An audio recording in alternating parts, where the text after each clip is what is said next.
Hey guys, Infidel 1258 here. Today I want to talk to you about a little bit of salt in the community. I want to talk to you about this idea that Splinterlands is dead.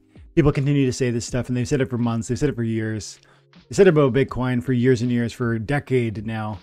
And I just wonder, is there any measurement or metric that we could hold up in 6 months' time or a year for the people that feel that this is true, that Splinterlands is a dead project, that something about this is broken and can never be fixed? Is there some metric you're willing to admit would bear fruit and merit your conciliation, like your surrender to this, like, in my opinion, foolish perspective?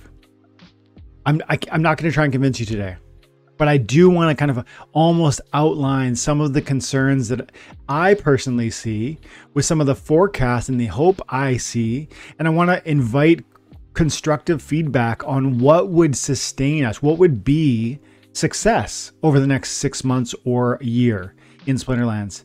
I think there are some reasonable targets. I think we can get down to brass tacks and talk about it. And I think we should understand what success would look like in the short to medium term, so that we can understand whether or not we actually fail to believe in this. Because at some point, you're right, things can fall apart too far. And knowing if we're there should be based on evidence and logic, not emotion. So today, let's talk about it. My name is Dwayne Cunningham. I go by Infidel 1258.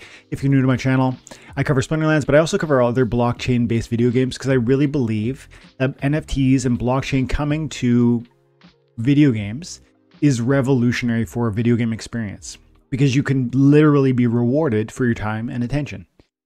If that sounds interesting, like and subscribe. Let's get into it. So, as I've said before on the channel, I look at your comments. I enjoy reading the comments, even when they're in opposition to what I feel. And I think that's healthy to see. If everybody felt that Splinterlands was amazing, it would probably be time to sell. If everybody feels, or majority of people feel, it is nothing to look at, I'm particularly excited because I see a diamond in a rough.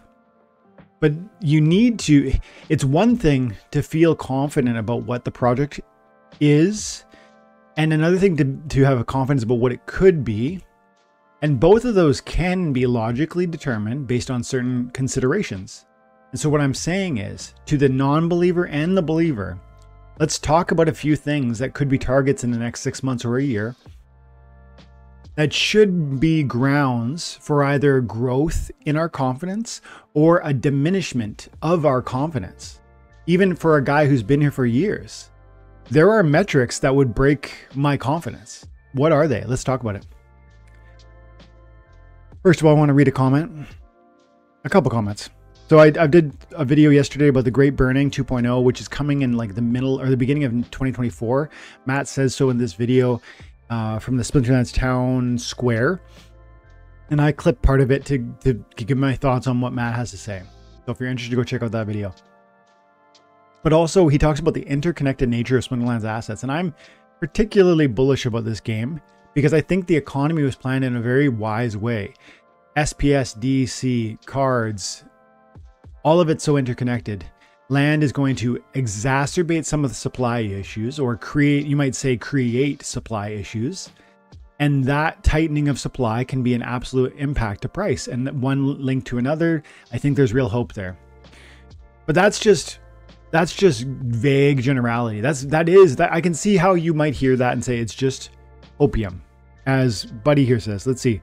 Titanus says, who's been following me for a year.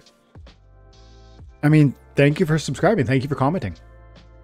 I don't agree with what you're saying, but let's read it. Another copium video to regret in a year, just like the year before this one. Keep it up, lol. And he goes, and also Mr. Chapmeister, who's been a sub for 2 years. So thank you very much also. He goes, Splinterlands is like a religion, man. And YouTubers are the preachers.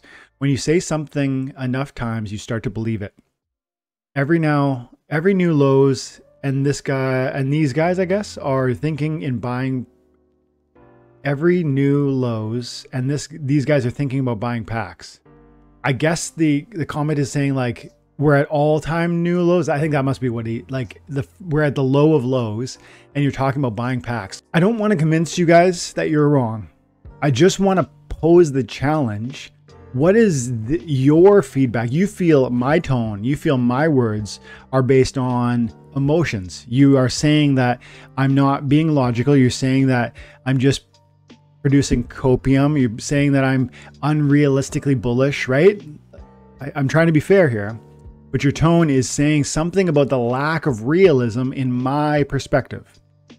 And I want to say to everybody who doubts Splinterlands, what are the metrics by which you would concede that they are successful? Because, man, if you look back at where we've come from to where we are now, I see a lot of success.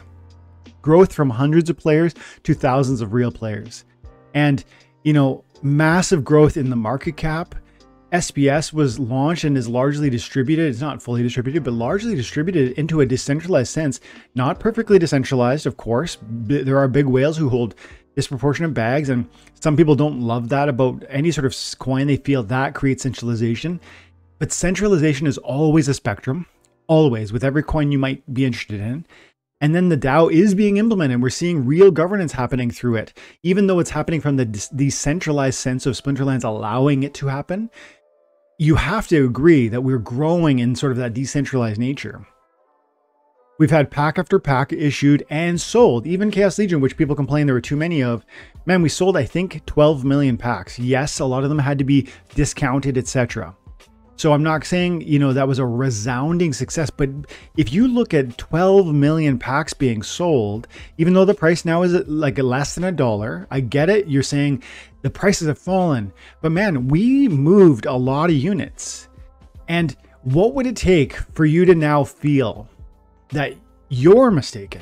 Because I think I've just given you about 3 minutes of piece after piece after piece of evidence of why I think we've come a long way and we should walk in confidence. Matt coming in is another example. Aggroed was too, I don't know, you know, that the whole push and shove wasn't where we're at right now versus Matt's far more prudent and sort of conservative approach. I think we all appreciate that. I just feel like that's about 4 different reasons. Land 1.5 is almost out. That's going to be a big impact to the game. Rebellion is going to be a game-changing deck of cards. That's really cool and exciting. That's 6 different things that I'm either excited about or I think justify our interest and excitement for at least the short term. But what sort of metrics? So I think let's just put something down and put it down right now. I think we need to probably sell 1 million. We need to sell, according to Matt's own math, 1.5 million packs. That's going to give the runway that they want, I think, for around that 1 year.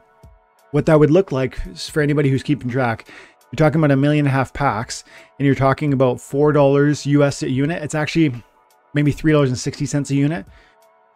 You go 4,000 DEC times the price of DEC, which currently is 924. So it goes 0.000924, and then you add to that about 20 cents for the cost of vouchers plus 0.20. So that's $3.18, call it $3.90 per pack. And then you have to figure in bonuses. So if we call it $3.75, just because there will be bonuses when people buy 500, 100, or 2,000 pack increments. So call it $3.75 per pack, and half of that going to the DAO and half of it going to the company. 3.75 divided by 2. And so times that by 1.5 million packs. Oops. There you go. So we're talking about putting profit of $3 million-ish into the hands of Splinterlands. And based on the runway that they've talked about, that would be like a full additional year. And there's always room for downsides. There's always room for, you know, there's so many variables between now and 12 months. Therefore, I'm saying the bare minimum for success, I'm willing to put numbers to it, is a sale of 1.5 million Rebellion packs. And I believe we'll go further than that. I think we will sell within the next 12 months 3 million Rebellion packs. I think before we get to a place where we burn them and they're all kind of done, I bet we sell around 3 million. And so I'm more bullish than Matt would be. And you might think I'm wrong, but I'm saying these are reasonable numbers that I actually think we can track moving forward. And if I'm right, that means substantial runway. It means project sort of management. It needs new funds to give vision for the future. And these are material measurements we can follow, and we can begin to see if this is going into a great place or if it really is suffering, as some of you make it out to be dead, dying, over, abandoned, etc. If it sells 1.5 million packs, you're wrong, objectively. If it sells 3 million packs, that's a huge success.